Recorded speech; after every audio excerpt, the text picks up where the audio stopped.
Mancano pochi giorni e i cittadini agrigentini andranno a votare. Come pensa sia stata condotta questa campagna elettorale? Non molto regolare secondo me. Perché? Abbiamo sentito semplicemente tutte le cose brutte, niente di cose belle. Tutte le cose brutte che ci sono ad Agrigento sono state evidenziate più delle altre cose. È stato un danno secondo me alla città di Agrigento questa campagna elettorale impostata su queste cose brutte che hanno fatto vedere. È un po' troppo chiassosa, un po' troppo chiassosa. Ritengo che qualcuno avrebbe magari dovuto essere più moderato, ecco, nei termini, nei loro discorsi.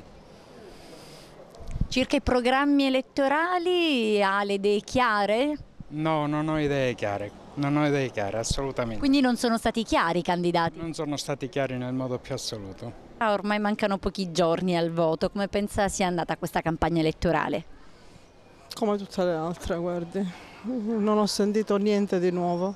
Io personalmente sono molto demoralizzata, guardi, perché vedo che non si fa niente di positivo per la mia città e mi dispiace, per cui non sono riuscita a trovare niente di nuovo, uno spunto positivo. Cosa ne pensa di questa recente campagna elettorale? Ma io la vivo da lontano perché sono un agrigentino che si è trasferito a Roma per motivi professionali. Sono preoccupato per la mia città perché da quello che sento la campagna elettorale ha pochi contenuti.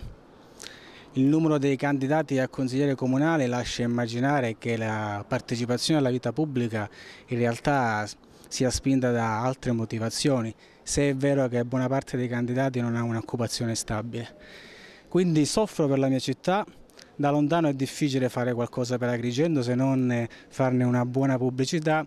Spero tanto che la città, comunque le persone che andranno al Consiglio Comunale riescano a dare il loro contributo per fare qualche passo in avanti.